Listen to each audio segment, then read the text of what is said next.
軽き臭い水道水で神仏に献茶する気か。その茶碗も汚れている。うせろ。茶道界の重鎮、西行寺家元の土星が、静寂に包まれた献茶式の会場に響き渡った。この物語は、一人の若き僧侶が、日本最高峰の茶会で罵倒され、道具を庭に投げ捨てられる場面から始まる。しかし、なぜ彼は水道水を持ち、汚れた茶碗を手にしていたのか。それを理解するには、時を12時間ほど遡らなければならない。その日の早朝、標高800メートルの山奥にある無名の寺、空心寺、夜明け前の暗闇の中、一人の僧侶が境内の裏手にある岩場へと向かっていた。白川空澄、25歳。この寺の若住職である。彼の手には、竹で編まれた古い籠が握られていた。岩の隙間から、一滴、また一滴と、透明な水が滴り落ちる。空澄はその水を、まるで宝石を扱うかのように、静かにひしゃくで受け止めた。師匠から受け継いだ秘伝の湧き水、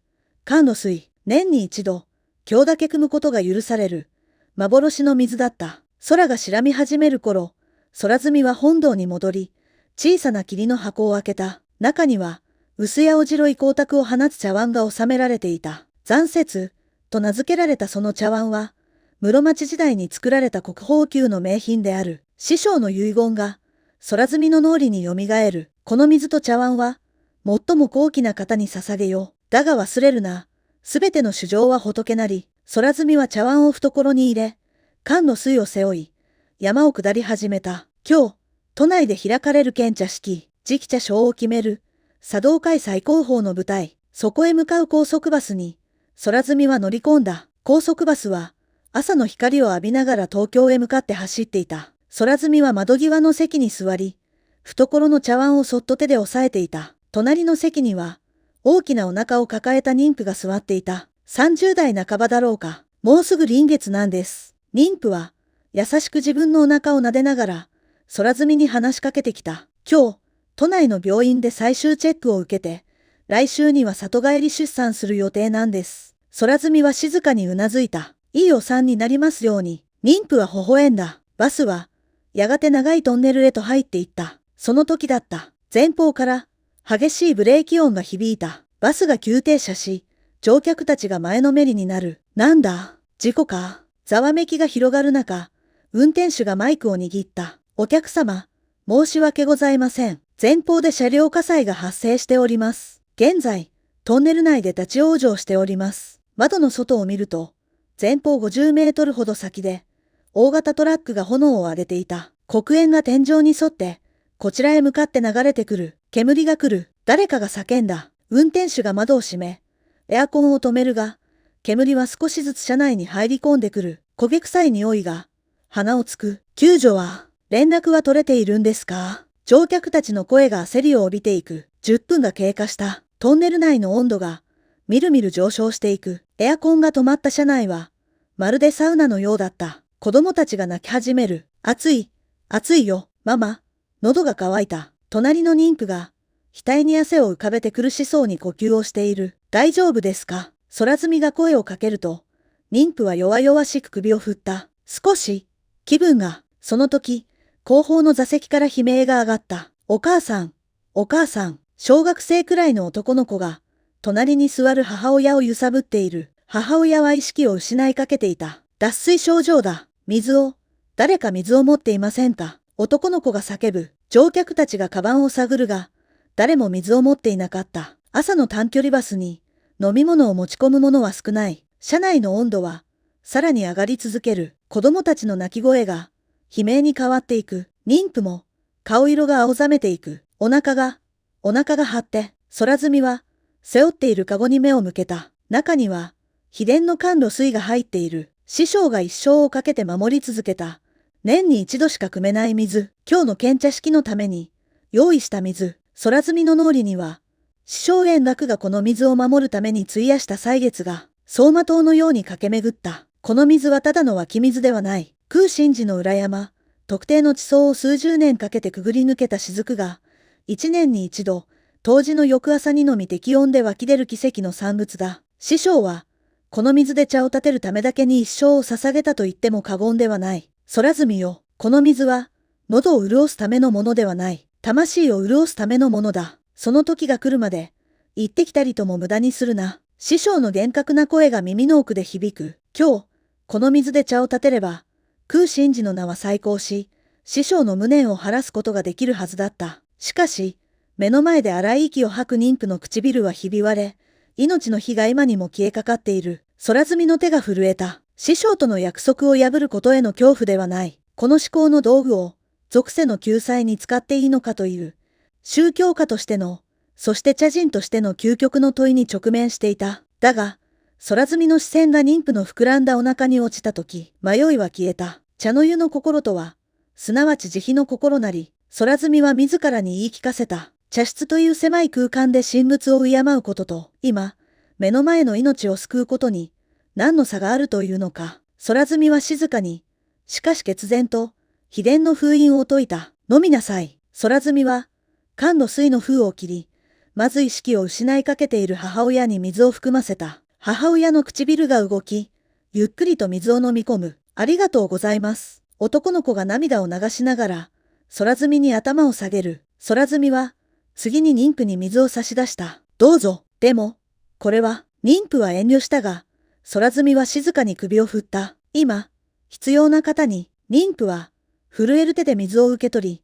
一口飲んだ。なんて、優しい味。妊婦の顔に、少しずつ血の気が戻っていく。空積は、車内を回り、脱水症状を起こしている乗客たち一人一人に、缶の水を分け与えていった。子供たち、老人たち、皆が命をつなぐために、その水を飲んだ。水は、みるみる減っていく。そして、最後の一滴まで、乗客たちに分け与えた時だった。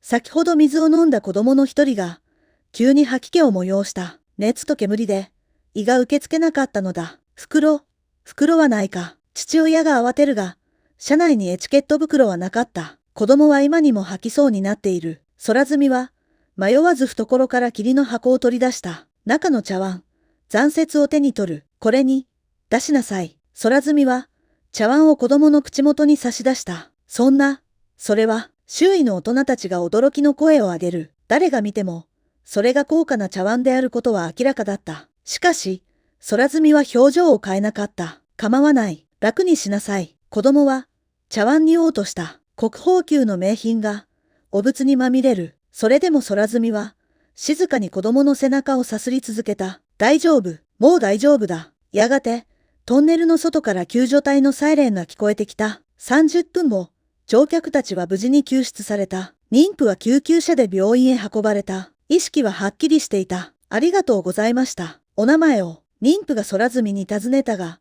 空積は首を振った。名乗るほどのものでは、空積は、汚れた茶碗を返しで拭い、再び懐に入れた。空になった水の容器を見つめる。県茶式の開始時刻まで、あと2時間。空積は、トンネルを抜けた先にあった小さな公園へ走った。公園の隅に、古い水道がある。空積は、蛇口をひねり、空のペットボトルに水道水を汲んだ。カルキの匂いが、かすかに鼻につく。これが、今の私に用意できる水だ。空積は、ボトルを握りしめ、再び走り出した。都内の由緒ある神社。その境内の奥に立つ茶室に、日本中から名だたる茶人たちが集まっていた。県茶式、神仏に茶を献じる、茶道における最も神聖な儀式である。今年は特別だった。10年に一度、時代の茶匠を選ぶ年だからだ。全国から選ばれた5人の茶人だけが、この舞台に立つことを許される。空積は、会場の入り口にたどり着いた。息を切らしながら、受付に向かう。その姿を見て、警備員が眉を潜めた。空積の装衣は、トンネルのすすで黒く汚れていた。袖の一部は、子供の額を冷やすために引き裂いたため、ボロボロになっている。額には汗がにじみ、髪も乱れていた。私は、参列者の方ですか？一般の席はあちらに。警備員が、空積を追い払おうとする。いえ、献茶をするものです。空積がそう告げると、警備員は驚いた表情を見せた。献茶を、ですか？受付の女性が名簿を確認する。空心寺、白川空積様ですね。お待ちしておりました。ですが、女性は、空積の姿を上から下まで見て、言葉に詰まった。着替えの用意は、これしか持っていません。空積は、汚れた装衣を示した。受付の女性と警備員が、顔を見合わせる。その時、奥から声がした。構いません。お通しください。初老の男性が、穏やかな笑顔で現れた。神社の宮司である。道中、何かあったのでしょう。装いより、心が大切です。宮司に導かれ、空積は控室へと案内された。控室には、すでに4人の茶人が待機していた。全員、絹の着物に身を包み、高価な道具を傍らに置いている。空積が入ってくると、4人の視線が一斉に向けられた。そして、露骨に顔をしかめる者もいた。20代半ばの女性が、小さく声を漏らした。シオン、西行寺流の若き天才茶道家である。彼女は、空積の姿を見て、一瞬驚きの表情を浮かべたが、すぐに目を伏せた。シオン、目を合わせてはいけません。隣に座る初老の男が、冷たい声で言った。西行寺漱石、日本最大の茶道流派、西行寺流の家元である。50代後半、白髪混じりの髪を丁寧に整え、紺色の上質な着物を着こなしている。その目は、空積を寝踏みするように見つめていた。西行寺の周囲を固める他の3人の茶人たちも、冷ややかな嘲笑を隠さなかった。一人は、関西の重鎮名古屋。彼は金箔をあしらった豪華な茶入れを誇らしげに撫でながら鼻を鳴らした。ほう、空心寺、聞いたこともない。そんな破れた総意で神前に出るとは、作法以前に人間としての質を疑いますな。我々が用意した道具の総額を知れば、腰を抜かすでしょうに。もう一人は、茶道界のご意見番と呼ばれる老幕上。身の程を知らぬとはこのことです。剣茶式は、選ばれし貴族の遊び、山の猿が紛れ込む場所ではありませんよ。彼らの言葉は、鋭い針のように空積に突き刺さる。彼らにとって茶道とは、所有する道具の鑑定学と家柄の長さを競うマウンティングの場でしかなかった。西行寺は、空積が持っている汚れた切り箱を指さし、さらに追い打ちをかける。その箱、虫食いがある。中身も押して知るべし。道具に愛着を持たぬ者に、茶の神が微笑むと思うか。私の茶碗は、一等国の城が買えるほどの価値がある。貴様のそれは、河原の石ころにも劣るゴミだ。空積は黙ってそれを受け流していたが、その静寂が逆に西行寺を苛立たせた。おい、聞いているのか。水道水を使うなどという暴挙。この西行寺が許さん。お前が茶を立てる前に、私がこの場で追放を宣言してやる。会場に漂うのは、正常な茶の心ではなく、ドロドロとした権力欲と差別意識だった。西行寺が、扇子で床を叩いた。その音が、控室に響き渡る。そして、その茶碗も見せてみなさい。空積は、懐から霧の箱を取り出し、蓋を開けた。中の茶碗、残雪が姿を現す。薄や青白い光沢は変わらないが、内側にはうっすらと汚れが染みついていた。シオンが、息を飲んだ。茶碗そのものの美しさと、その汚れの対比に、言葉を失ったのだ。しかし、西行寺は違った。何ですか、この汚れは。西行寺が、茶碗を手に取ろうとした瞬間、鼻を押さえた。異臭がする。これは、まさか、子供が、気分を悪くして、子供のお仏を受けた茶碗だと、西行寺の顔が、怒りで真っ赤になった。汚らわしい。こんなものを、神前に備える気か。茶道を、茶の湯を、何だと思っているのだ。西行寺は、空積みの茶碗を床に叩きつけた。ゴトン、と鈍い音がする。幸い、茶碗は割れなかったが、畳の上を転がった。うせろ、貴様のようなものに、この場に立つ資格はない。空積みは、茶碗を拾い上げた。そっと、返しで拭う。道具を、粗末にしないでください。その声は、静かだったが、芯が通っていた。西行寺は、さらに激高した。粗末にしている。貴様がいるか。お仏にまみれた茶碗を持ち込むような男が、西行寺は、自分の道具箱から茶筅を取り出し、空積みの目の前で折った。バキッという音が響く。そして、折れた茶筅を空積みに投げつけた。出て行け。二度とこの世界に戻ってくるな。控室の扉が開き、係員が顔を出した。西行寺様、お時間です。剣茶式が始まろうとしていた。西行寺は、乱れた着物を整え、冷たく言い放った。このものを、つまみ出しなさい。係員が困惑した表情で空積みを見る。しかし、空積みは動かなかった。ただ、折れた茶筅を拾い上げ、返しに包んだ。私は、剣茶をします。その言葉に、西行寺は鼻で笑った。好きにしたまえ。だが、貴様の立てた茶など、誰も飲まん。西行寺は、シオンを従え、茶室へと向かった。空積は、一人控え室に残された。県茶式の会場。茶室の前には、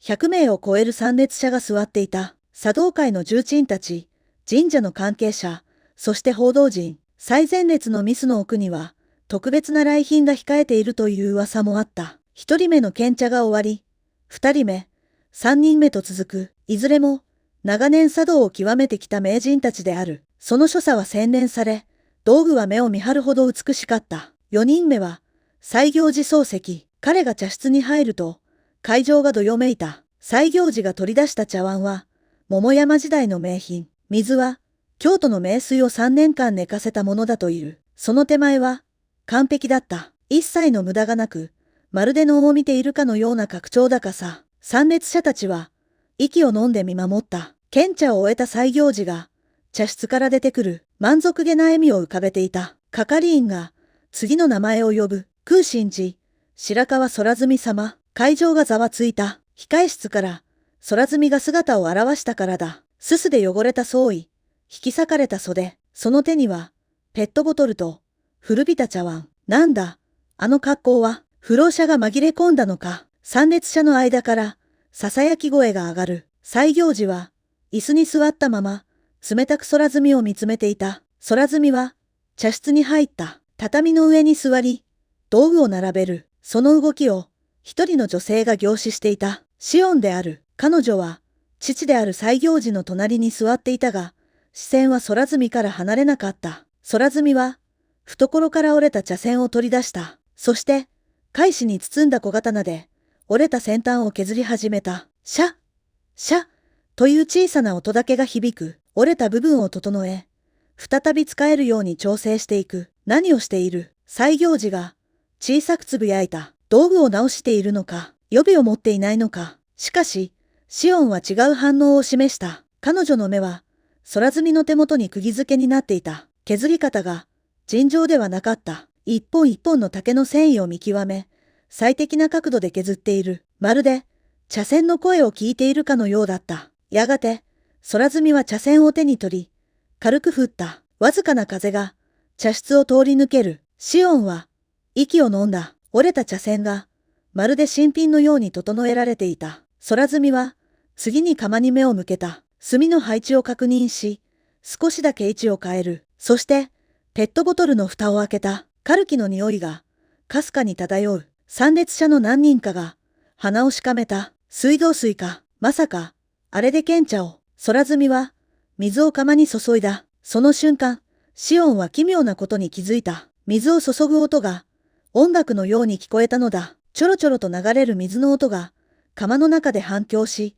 まるで清流のせせらぎのようだった。空積みは、釜の蓋を閉じ、じっと待った。その姿勢が、あまりにも自然で、まるで岩のようだった。呼吸すら感じられない。5分が経過した。その間、空積みは微動だにしなかった。会場の参列者たちも、次第に静かになっていく。何かが、起こり始めていた。空気が、変わっていた。やがて、釜から湯気が立ち上がる。その瞬間、シオンは確信した。カルキの匂いが、消えていた。代わりに、まろやかな、透明感のある香りが漂っている。どうやって、シオンは、空積みの指先に集中した。空積みは、ただお湯を沸かしているのではない。彼は、釜の中の対流を支配していた。水道水のカルキ臭の正体である残留塩素は、煮沸によって抜ける。しかし、ただ沸騰させればいいわけではない。強すぎる火力は水の活性を奪い、死んだ水にしてしまう。空積みは、炭の置き方をミリ単位で調整し、釜の底にわずかな温度差を作っていた。それによって生じる繊細な対流が、水分子の中に閉じ込められた雑味を湯気とともに空中に逃がしていく。さらに、空積みは懐から小さな包みを取り出し、一瞬だけ釜の上に手をかざした。それは、山奥の寺で自ら育てた薬草を炭にしたものだった。その炭が、水道水に含まれるわずかな金属成分を吸着し、軟水のような柔らかさを与えていく。シオンは気づいた。父西行寺、最高の名水を運ばせることに全力を注いだが、空積みは目の前の水を最高にするために全神経を注いでいる。これは錬金術じゃない。祈りだ。シオンの言葉が、音もなく茶室に溶けた。空積みの動作には一切の俺がやってやったというおごりがない。ただ、この水で誰かを癒したい。その一心だけが、化学反応を超えた奇跡を起こしていた。シオンの父、西行寺は、そのことに気づいていなかった。彼は、ただ苛立ちを顔に浮かべていた。ふざけている。あんな猿芝居を。しかし、シオンの目には、違うものが映っていた。空積みが茶杓で抹茶をすくう。その動きに、一切の迷いがない。茶碗に抹茶を入れ、湯を注ぐ。そして、茶筅を手に取った。シャカシャカシャカ、茶を立てる音が、茶室に響く。その音は、リズムを持っていた。まるで、心臓の鼓動のような、生命を感じさせる音。シオンは、空積みの手元を見つめた。茶筅の動きが、完璧だった。折れた茶筅とは思えないほど、滑らかに、正確に、茶を立てている。泡のきめが、信じられないほど細かい。クリームのような、滑らかな表面。これは、シオンの心臓が、早金を打った。これは、父が一生をかけても到達できなかった領域だ。空積みは、茶碗を両手で包み、神前に捧げた。深く、一礼する。その姿に、一切の雑念がなかった。ただ、純粋に、茶を献じている。会場の参列者たちの何人かは、その静筆な空気に、言葉を失っていた。しかし、西行寺は違った。彼は、立ち上がった。ふざけるな。その声が、茶室に響いた。水道水で、汚れた茶碗で、折れた茶筅で、神を愚弄している。西行寺は、係員に向かって叫んだ。この男を、つまみ出せ。今すぐだ。係員が戸惑いながら、茶室へ近づこうとした。その時だった。会場の最前列、ミスの奥から、かすかな音がした。絹ずれの音。そして、ミスが、静かに揺れた。待ちなさい。静かだが、圧倒的な威厳を持つ声が響いた。会場全体が、凍りついたように静まり返る。ミスが、ゆっくりと上がっていく。その奥から、一人の老婦人が姿を現した。80代と思われるその女性は、深い紫色の着物をまとい、背筋を伸ばして立っていた。白い髪を丁寧に結い上げ、その佇まいには、言葉にできない気品があった。参列者たちが、一斉に頭を下げる。西行寺も、血の気が引いたように青ざめ、その場に膝をついた。皇太后へ以下、先代天皇の皇后であり、現在は皇室の最長老として、深く敬愛されている方だった。陛下が、茶道に深い造形を持つことは、広く知られていた。しかし、献茶式にお忍びで参列されているとは誰も知らなかった。陛下は、ゆっくりと空積みの前へ歩み寄った。陛下、お見苦しいところを、西行寺が、震える声で言葉を絞り出す。今すぐこの不届き者を。しかし、陛下は西行寺を一別もせず、空積みの前に座った。空積みは、深く頭を下げた。その一服、わらわにいただかせてくださいますか。陛下の言葉に、会場がどよめいた。空積みは、顔を上げた。そして、静かにうなずく。恐れ多いことです。空積みは、汚れた茶碗を両手で持ち、陛下の前に差し出した。陛下は、茶碗を受け取った。その手が、茶碗の表面をそっと撫でる。内側に残る、かすかな汚れ。陛下は、それを指でなぞった。そして、茶碗を口元に運び、一口飲んだ。会場の全員が、息を飲んで見守る。陛下は、ゆっくりと目を閉じた。そして、深く息を吐いた。甘い。陛下の声が、静寂を破った。なんと、優しい味でしょうか。陛下は、もう一口飲んだ。水道水が、あなたの手によって、甘露に変わりました。西行寺が、目を見開いた。陛下。しかしそれは、陛下は、初めて西行寺に目を向けた。その眼差しは、冷たかった。西行寺、わらわが話しているときは、黙って聞きなさい。西行寺は、それ以上何も言えなくなった。陛下は、再び空積みに向き直った。先ほど、病院から連絡がありました。陛下の声が、少しだけ震えた。わらわの孫の妻が、今朝、出産したと、会場が、静まり返る。母子ともに、無事でした。陛下は、茶碗の汚れを、もう一度撫でた。孫の妻は、今朝、都内へ向かう途中、トンネルで火災に遭いました。参列者たちが、息を飲んだ。脱水症状で、命の危険がありました。お腹の子も、危なかった。陛下の目に、涙が浮かんでいた。しかし、一人の僧侶が、貴重な水を分け与えてくださった。その水で、命をつなぐことができたと、陛下は、空積を見つめた。あなたでしたね。空積は、何も答えなかった。ただ、静かに頭を下げた。陛下は、茶碗を両手で包んだ。この茶碗の汚れ、これは、わらわのひ孫となる子を救うために、ついたものですね。空積は、小さくうなずいた。陛下は、茶碗を胸に抱いた。西行寺よ。陛下の声が、厳しさを帯びた。そなたは、この茶碗を汚れていると言いました。西行寺は、顔を伏せた。命を救うために汚れた茶碗の、どこが汚れているのですか。これこそが、正常ではありませんか。陛下の言葉が、会場に響く。陛下は、震える西行寺を静かに見下ろした。西行寺、そなたは国宝や名品を多く所有していると聞きます。しかし、道具の価値は誰が決めるのですか。歴史ですか。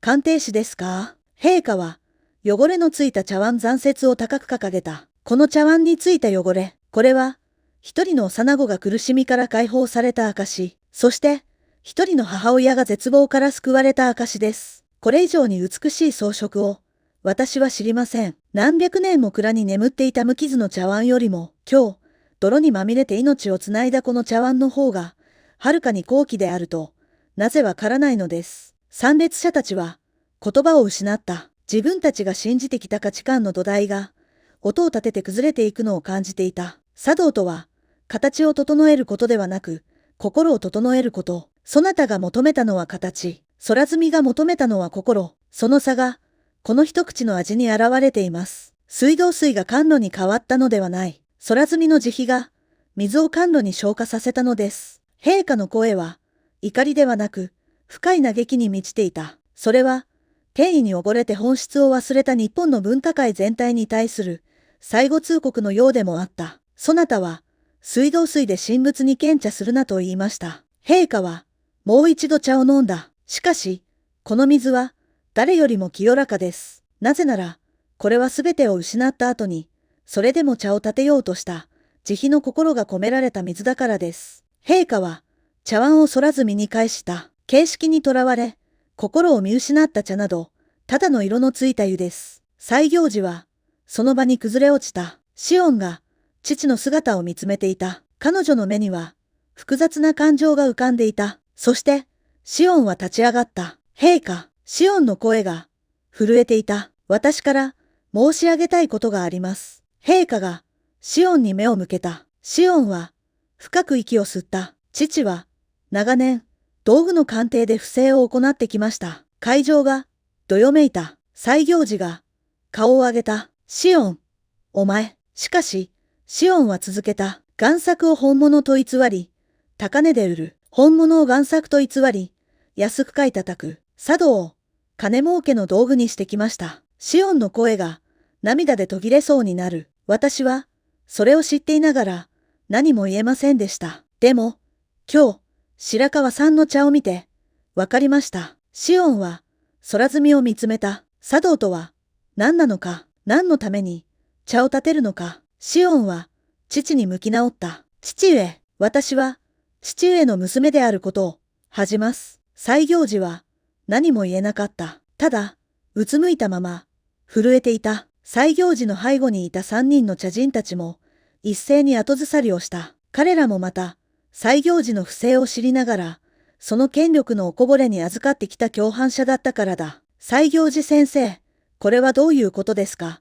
鑑定の不正とは、我々も騙されていたのか。今まで西行寺に媚びを売っていた三霊者たちが手のひらを返したように罵声を浴びせる。混乱の中、空積は静かに立ち上がり、西行寺の前に歩み寄った。そして、自分の汚れた総意の裾を裂き、西行寺が床にぶつけた残雪を丁寧に包んで差し出した。家元、道具を憎んでも、道は開けません。西行寺は、空積の顔をまともに見ることができなかった。私を笑いに来たのか、勝ち誇りに来たのか。いいえ、空積は首を振った。師匠が申しておりました。茶道は、自分を殺す道だと、あなたが今日、すべてを失ったのであれば、それはようやく、本当の茶道が始まるスタートラインに立ったということです。地位も、名誉も、偽りの道具もない、ただの人間として、茶を立ててみてはいかがですか。西行寺の目から、初めて本物の涙がこぼれ落ちた。それは、これまで彼を縛り付けていた虚栄心という鎧が溶け出した証だった。陛下は、シオンにうなずいた。勇気ある告発です。シオン、そして、陛下は空積に向き直った。空積、あなたの立てた茶は、わらわが生涯で飲んだ中で、最も美しい茶でした。陛下は、深く一礼した。ありがとうございました。空積は、慌てて頭を下げた。恐れ多いことです。陛下は、立ち上がった。そして、会場全体を見渡した。本日の献茶式、最も優れた茶は、空神寺の空積が立てた茶です。陛下の宣言に、会場は静まり返った。そして、一人、また一人と、空積に向かって頭を下げ始めた。献茶式が終わり、参列者たちが会場を後にしていく。西行寺は、その場に座り込んだまま、動けなかった。シオンは、父から少し離れた場所に立ち、じっと空積を見つめていた。空積は、道具を片付けていた。汚れた茶碗を返しで拭い、霧の箱に戻す。ペットボトルを畳み、折れた茶筅を返しに包む。その動作は、献茶の時と同じように、静かで丁寧だった。待ってください。シオンが、空積に声をかけた。空積は、手を止めて振り向いた。はい。シオンは、一歩前に出た。私は、あなたの茶を見て、初めてわかりました。シオンの声が、震えていた。茶道とは、技術ではない。道具でもない。シオンは、自分の胸に手を当てた。心なのだと。空積は、静かにうなずいた。あなたは、そう思われたのですね。シオンは、涙を流していた。私は、父に茶道を学びました。高価な道具、完璧な所作、格式。でも、それだけでした。シオンは、空積の前に膝をついた。お願いします。私に、本当の茶道を教えてください。空積は、シオンを見つめた。私は、何も教えられません。シオンが、顔を上げた。空積は、続けた。茶道とは、特別なことではありません。空積は、窓の外を見た。喉の渇いた人に、水を差し出す。寒さに震える人に、火を焚く。ただ、それだけのことです。空積の言葉が、会場に残っていた数人の茶人たちの心に深く刻まれた。一人の老茶人が、涙を流していた。忘れていた。その老人は、自分の手を見つめた。私たちは、いつから茶道を、権威の道具にしてしまったのだろう。別の茶人も、うなずいた。利休孤児の言葉を、形だけ唱えていた。心は、置き去りにしていた。空積は、道具をすべて片付け終えた。そして、立ち上がろうとした時だった。宮司が、小走りで近づいてきた。白河様、少々お待ちください。宮司の後ろには、数名の男性が続いていた。文化庁の職員たちだった。白河様、あなたの茶碗についてお伺いしたい。文化庁の職員の一人が、丁寧に言った。その茶碗、残雪は、室町時代の名品と聞いております。空積は、霧の箱を見つめた。師匠から、受け継ぎました。拝見させていただけますか。空積は、箱を差し出した。職員が、慎重に箱を開ける。茶碗を手に取り、じっくりと観察した。間違いありません。これは、幻の茶碗と言われていた残雪です。職員は、興奮を隠せない様子だった。文化庁として、これを国宝に指定したいと考えております。会場に残っていた茶人たちが、どよめいた。国宝指定。それは、茶道具として最高の栄誉だった。しかし、空積は首を振った。それは、お断りします。職員が、驚いた表情を浮かべた。なぜですか。国宝に指定されれば、この茶碗は永遠に守られます。空積は、茶碗を受け取った。そして、内側の汚れを指でなぞった。この茶碗は、今日、命を救いました。空積は、茶碗を胸に抱いた。国宝になれば、ガラスケースの中に飾られ、二度と使われることはないでしょう。それは、この茶碗にとって、幸せなことでしょうか。職員は、言葉に詰まった。空積は、続けた。この茶碗は、使うためにあります。茶を立て、人に飲んでもらうために、生まれました。空積は、茶碗を箱に戻した。ですから、私は毎日、これで茶を立てます。それが、この茶碗の望みだと、私は思っています。職員は、しばらく黙っていた。そして、深く頭を下げた。わかりました。お気持ち、確かに受けたまわりました。職員たちが去った後、シオンが空積みに近づいた。あなたは、本当に、シオンは、言葉を探していた。茶人なのですね。空積みは、微笑んだ。私は、ただのそうです。空積みは、道具を背負い、会場を後にしようとした。その背中に、シオンが声をかけた。いつか、また、空積みは、振り向かずに答えた。山においでなさい。誰でも歓迎します。シオンは、その言葉に、深くうなずいた。空積みが去った後、会場には西行寺だけが残されていた。彼は、まだ座り込んだまま、動かなかった。シオンは、父に近づいた。父上、西行寺は、顔を上げた。その目は、うつろだった。私は、何をしていたのだ。西行寺の声が、震えていた。一生をかけて、茶道を学んできた。しかし、あの若造に、すべてを否定された。シオンは、父の隣に座った。否定されたのではありません。シオンは、父の手を握った。気づかせてもらったのです。西行寺は、娘の顔を見た。父上は、道を間違えただけです。シオンの目には、涙が浮かんでいた。でも、